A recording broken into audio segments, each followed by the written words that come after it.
Hey, 8th graders, it's Mrs. Gase. I have to say it is so weird not seeing you guys, and I miss you. Mr. Spencer asked if I would do a couple of lessons while we're still at home, and I was thrilled.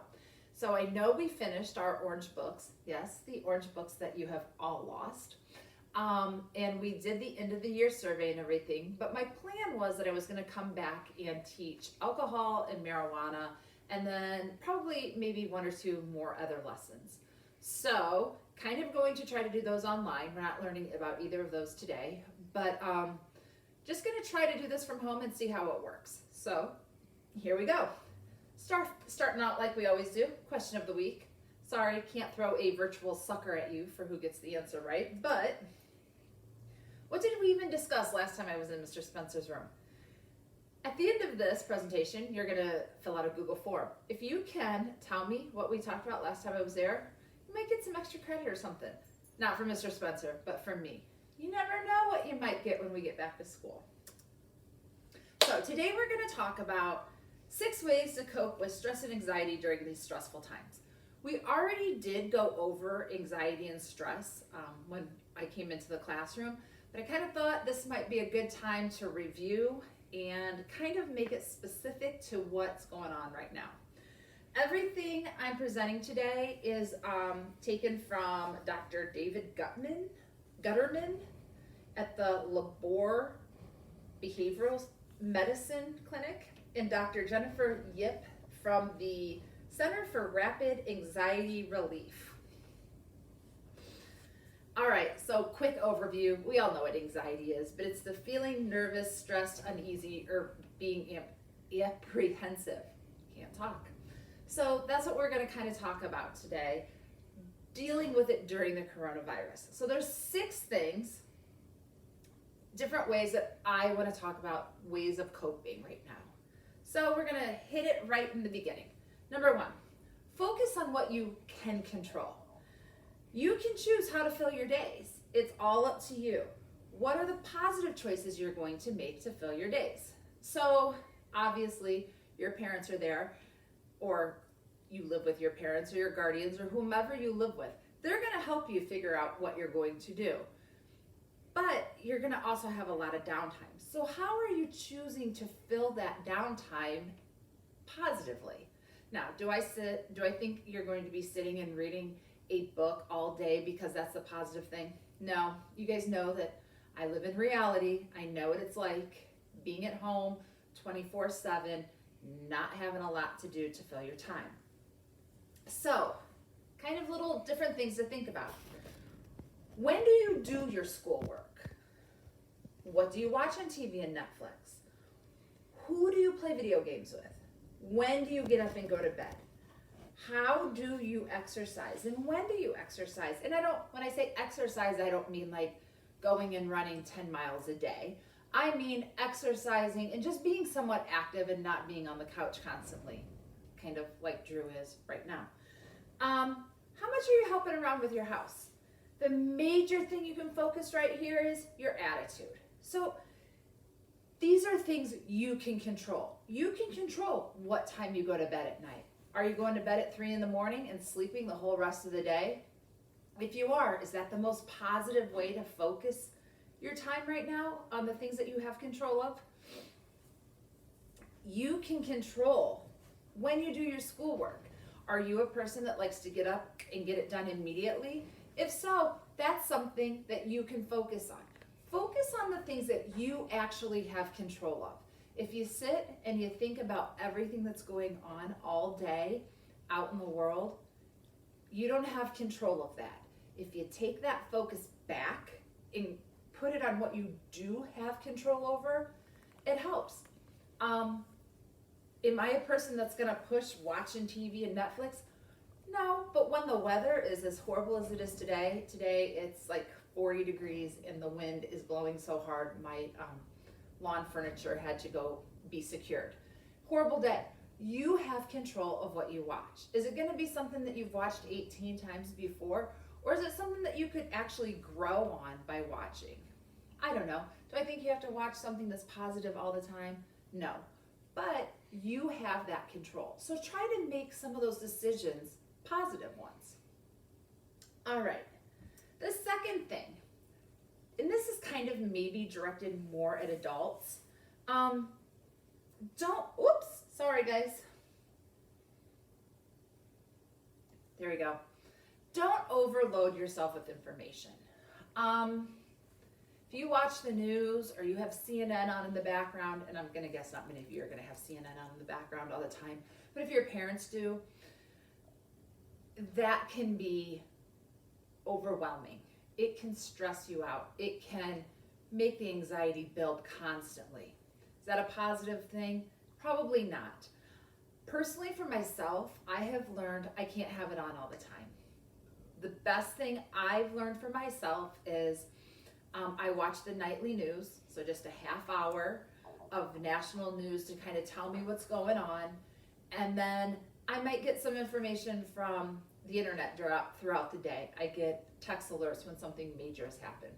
And maybe 2 to 3 times a week, I'll watch our governor at 2 o'clock. I found if I get too much information in me, I get overwhelmed. So don't overload on information. Now, for you guys, social media definitely fits into this. It's easy to sit all day and just be on your phone on social media. I know, I'm living this too, but that can also be too much information overload and can bring anxiety. You might see people doing things that you know they're not supposed to do, and you get upset and you're like, well, they get to do it, so why can't I? And blah, blah, blah. That can also bring on that anxiety. So don't get too overwhelmed and overloaded with social media and just information in general. Next, this one sounds kind of weird, but embrace the stress and talk about it. This is a time that it's going to be stressful. We know it's going to be stressful. All the emotions and the feelings that you're going through are totally normal. It's almost a time that we need to grieve. We're missing a lot. You guys are missing a lot. I'm not going to be one to sit here and go, oh, get over it. It's not that big of a deal. It is a big deal. I know you're missing club volleyball. You're missing track season. You're missing AAU. You're missing band concerts. And if you were in the musical and choir concerts, and the list just keeps going. I get it. It sucks. Let's be really honest. It sucks. And this is a time you want to be able to say, you know what? This sucks. And you're allowed to say it. Don't keep pushing it down, because then it's going to be even harder to work through and deal with. So kind of embrace it. Kind of go through that period of sadness and that grieving. It's okay. You're allowed to be sad. You're allowed to be sad, but we have to move on from it then too. If we ignore and push down all of these feelings, it's just going to create more feelings, and it's going to be more cumbersome. Big word of the day. And it's going to be overwhelming, and it's going to be more difficult to deal with later. We want to try to talk it through and acknowledge everything, and it'll help us as we keep moving on. Find that person that you can talk to and say, you know what, this sucks. Today we should be having our first track meet. If we talk through it, it's going to make it better. And remember, there's a lot of other people going through this too. This is not a time to beat yourself up for feeling sad or for feeling like you can't do something. This is a time to really have that forgiveness to ourselves. I keep thinking, oh, I should be working out all the time and losing all this weight because I have time. Well, I just ate like a whole box of Milk Duds. I'm beating myself up. You know what? I need to take a step back and look at myself and say, this is a different time. Of course you ate a whole box of Milk Duds. Forgive yourself, okay? But work through this. Don't hold it all in. Try to grieve a little. If you can talk to your parents and say, you know what, this stinks. Today should have been this. Go ahead and do that, okay? Number 4, find out what has helped you in the past to stay calm. Because if it's worked in the past, it's a good chance it's going to help now. So some of the things I talked about, all those breathing techniques that I taught you that I'm sure you use all the time. Use those. Yes, I'm being sarcastic. Try to use those positive thinking techniques that we talked about. I know you kind of rolling your eyes at me right now. But if you try to frame things positively, like, oh my gosh, it's a beautiful sunny day. I'm going to go outside and shoot baskets all day because I can. Typically, I'd be at school, so I'm going to use this day to do it. Try to turn those thoughts around a little bit. It might help you get through the day. If you play a musical instrument, now's the time to practice it. That might help calm you down. Now, if it causes more anxiety, stop. Don't do it. Maybe you're someone who likes to go out and practice your sports outside, dribbling the basketball or the soccer ball out in the yard on those nice days. A lot of people love to exercise and go for a run or go for a bike ride. We've been doing that a lot at the Gase household, not running. Yeah. I've been walking a lot, but we've been loading up our bikes and going to trails and riding. It's a good stress reliever to get you out of the house a little bit. I know listening to music is one of you guys' big things, so keep listening to your music to stay calm. Interacting with friends safely, online, FaceTime, whatever you're doing, that's a good way. Maybe you love to cook or bake. I've seen some people on Facebook that are doing that. Keep doing it. That's great. If anything that keeps you calm, that's safe, do it. All right? All right, number 5. Establish, maintain, create a routine. What have you said that you've always wanted to do? Now's the time to do it, but get dressed first. You need to have some sort of routine. Laying around in your pajamas doesn't always make it best for the day. I bet you're sleeping in later than you normally do. That's fine. It's okay. You're probably staying up later. That's fine. That's okay. But try to keep somewhat of a routine or create a new one. Make sure that you're doing those must things like your homework or the chores that your parents give you. Then it's time to do the new things. Kind of think of it as like a New Year's resolution. You made a resolution, follow through with it. What are coronavirus resolutions that you could do? Something you've always said you wanted to do. I have some examples here in a second, but artistic things, maybe you like to be artistic. Now's the time to try it. Reading or listening to a book that you've always kind of wanted to listen to or read. Watching a different show that you've never thought you had time to watch.